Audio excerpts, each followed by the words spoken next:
қаражат бөлініп, светодиодный лампалар, операциялық столдар алынды. 3 маманымыз бар, жаңа айтып өткендей.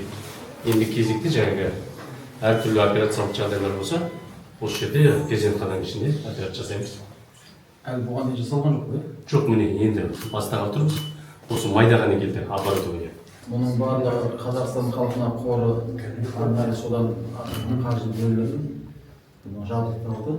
Президентіміз қасым-жомарт кемелұлының тапсырмасымен сондай үлкен фонд жұмыс жасап жатыр қазір. Жақсы, кедергі келтірмейсің. Емші басын берсін. Тезірек жазып.